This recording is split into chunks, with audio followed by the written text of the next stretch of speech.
O Evangelho, como me foi revelado por Maria Valtorta, capítulo 394. Parábola das duas vontades e despedida dos cidadãos de Queriote para sempre. Valtorta descreve a visão do dia 27 de fevereiro de 1946. Jesus está falando no interior da sinagoga de Queriote, que está extraordinariamente cheia.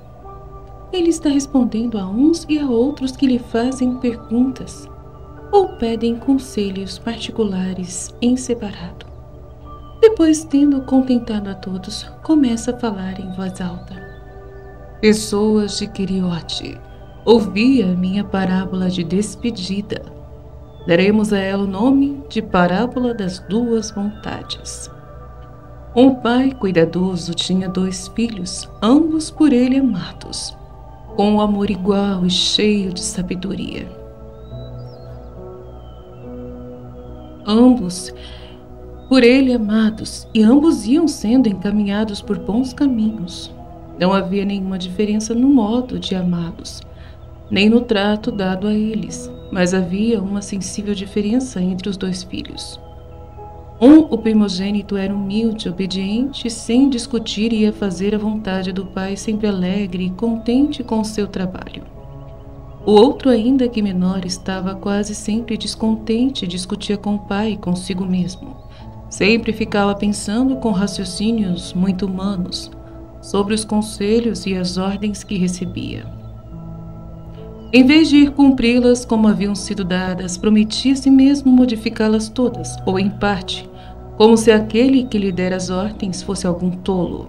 O mais velho lhe dizia: não faças assim, estás fazendo nosso pai sofrer. Mas o outro respondia: tu és um bobo, grandalhão e gordo como és. E além disso, o primogênito e já adulto, eu não gostaria de ficar nessas condições em que o pai te colocou. Eu gostaria de fazer outras coisas. Por exemplo, eu me imporia aos servos, para que eles compreendessem que eu sou o patrão. Tu ficas parecendo ser um servo também, com essa tua mansidão sem limites. Será que não estás vendo como resultado teres que passar como sem ser visto em todos os teus direitos pela primogenitura? Vendo isso, qualquer pessoa até zomba de ti. O segundo filho estava sendo tentado, e mais do que tentado. Ele era um aluno de Satanás, cujas insinuações ele com atenção punha em prática, ao procurar tentar o primogênito. Mas este, fiel ao Senhor no respeito à lei, conservava-se fiel ao seu pai, ao qual ele honrava com o seu procedimento correto. Passaram uns anos, e o segundo filho, aborrecido porque não podia reinar como queria, depois de ter feito muitas vezes ao pai este pedido: dá-me a ordem de agir em teu nome pela tua honra, em vez de ficar sustentando aquele bobalhão, e é mais manso do que uma ovelhinha.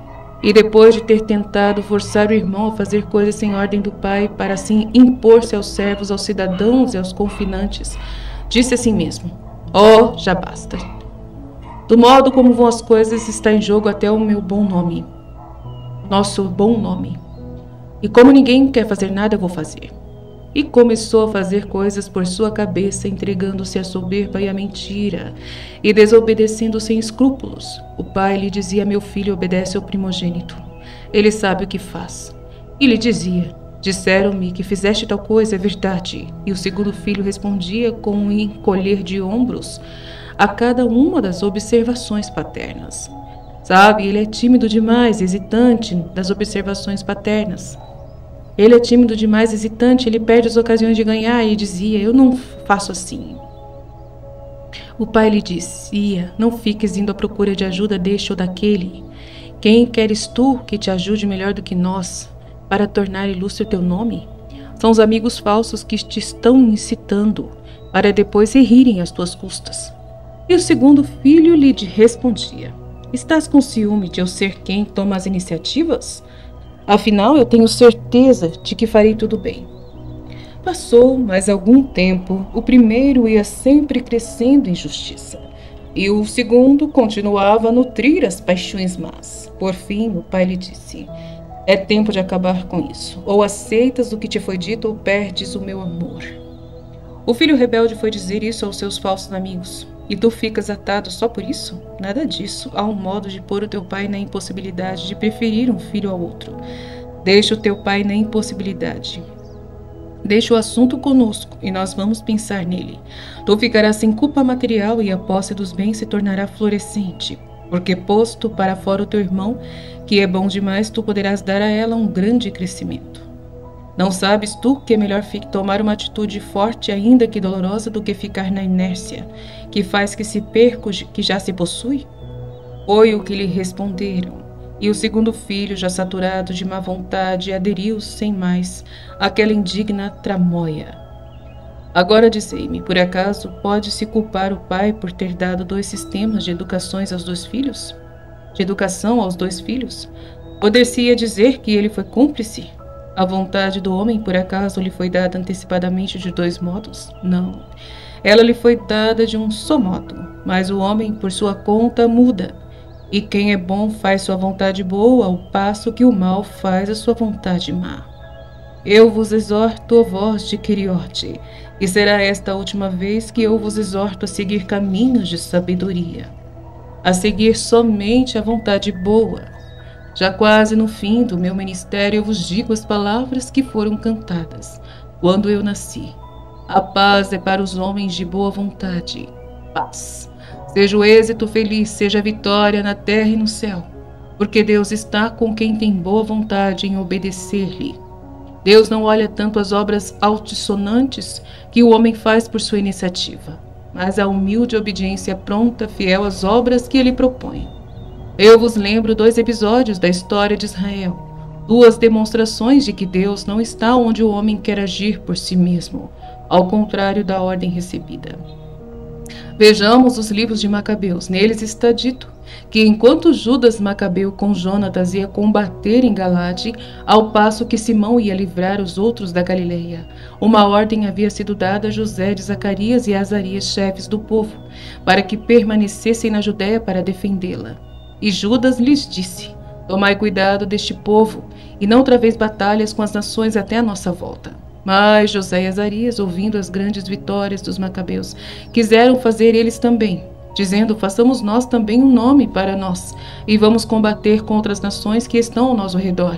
E foram feridos e vencidos. E grande foi a fuga do povo, porque não haviam prestado atenção a Judas e aos seus irmãos, pensando ainda que estavam agindo como uns heróis. Mas era apenas soberba e desobediência. O que se lê no livro dos reis? Lê-se que Saul foi reprovado uma e outra vez, e na segunda foi tão reprovado por ter desobedecido, que Davi foi escolhido para o seu lugar, por haver desobedecido. Lembrai-vos, lembrai-vos, por acaso o Senhor quer holocaustos ou vítimas? Ou quer que se obedeça à voz do Senhor? A obediência vale mais do que sacrifícios e a gordura dos carneiros, porque a rebelião é como um delito de magia, e não querer sujeitar-se é como um pecado de idolatria. Agora, visto que rejeitaste a palavra do Senhor, o Senhor te rejeitou para que não sejas mais rei. Lembrai-vos, lembrai-vos, quando Samuel, obediente, encheu de novo o chifre de óleo, e foi à casa de Isaí o belemita, visto que o Senhor havia escolhido para si um outro rei. E quando Isaí entrou com os filhos para a refeição, depois do sacrifício, foram apresentados a Samuel e aos seus filhos. Em primeiro lugar, Eliabe, belo de rosto pela idade e pela estatura. Mas o Senhor disse a Samuel: não fiques olhando para o rosto dele, nem para a altura de sua estatura, porque eu o rejeito. Eu não julgo conforme os modos de ver os homens, porque o homem olha para as coisas que os seus olhos veem, mas o Senhor vê o coração. E Samuel não quis mais tomar Eliabe para rei. Foi então apresentado a Aminadab, mas Samuel disse: não é este também que o Senhor escolheu. E Isaí lhe apresentou Sama. Não é este também que o Senhor escolheu. E Isaí lhe apresentou outros: este também não é eleito do Senhor. E assim aconteceu com 7 filhos de Isaí, que também presentes à refeição. Então Samuel perguntou: ainda estão aqui todos os teus filhos? E o outro respondeu, Isaí respondeu: não, há ainda um, mas ele é menino e está apacentando as ovelhas. Manda então chamá-lo. porque não iremos para a mesa a não ser depois dele ter chegado. E Davi chegou. Era louro e bonito, um menino. E o Senhor disse: unge-o, ele é o rei. Porque ficais sabendo disso para sempre. Deus escolhe a quem quer, e outros perdem o merecimento por ter corrompido a sua própria vontade com a soberba e a desobediência. Eu não voltarei mais ao meio de vós, depois desta vinda. O mestre está para cumprir seu ministério, depois ele será mais do que mestre. Preparai a alma para aquela hora, porque recordai-vos bem de que assim como o meu nascimento foi salvação para os que tiveram boa vontade, assim também a minha assunção será salvação para aqueles que tiverem sido de boa vontade em acompanhar-me como a seu mestre, em minha doutrina, e aos que me seguiram nela, mesmo depois da minha assunção. Adeus, homens, mulheres, crianças de Queriote, adeus. Olhemo-nos bem nos olhos, façamos que os corações, o meu e os vossos, se unam em um abraço de amor e de despedida, e que o amor permaneça sempre vivo, mesmo quando eu não estiver mais aqui. Nunca mais entre vós. Aqui, na primeira vez que vim, um justo expirou no beijo do seu Salvador em uma visão de glória. Aqui, nesta última vez que eu venho, eu vos abençoo com amor. Adeus, que o Senhor vos dê fé, esperança e caridade na medida perfeita, e vos dê amor, amor, amor, para com Ele, para comigo e para com os bons, para com os infelizes, para com os culpados, para com aqueles que levam em si o peso de uma culpa. Recordai-vos, sede bons, não sejais injustos, lembrai-vos de que eu sempre perdoei, não somente os culpados, mas envolvi todo Israel em meu amor. Todo Israel que é composto de bons e de não bons, como uma família em que há bons e não bons. E seria injustiça dizer que toda uma família é má, porque um dela é. Eu me vou. Se algum de vós ainda precisa falar-me, venha dentro desta tarde à casa de campo de Maria de Simão. Jesus levanta a mão e abençoa, depois sai logo pela portinha secundária, acompanhado pelos seus. O povo murmura: ele não volta mais? Que é que ele quis dizer? Na despedida ele tinha lágrimas nos olhos. Vós ouviste? Ele diz que vai ser levado. Então tem mesmo razão Judas, e certamente depois, como rei, ele não estará mais entre nós como agora. Mas eu falei com seus irmãos, eles dizem que não será rei como nós pensamos, mas rei da redenção, como dizem os profetas, será o Messias, eis, o rei Messias, com certeza. Mas não, é o Rei Redentor, o homem das dores, sim, sim, não. Enquanto isso, Jesus em passos rápidos vai rumo à campina. E assim termina a visão Fiat.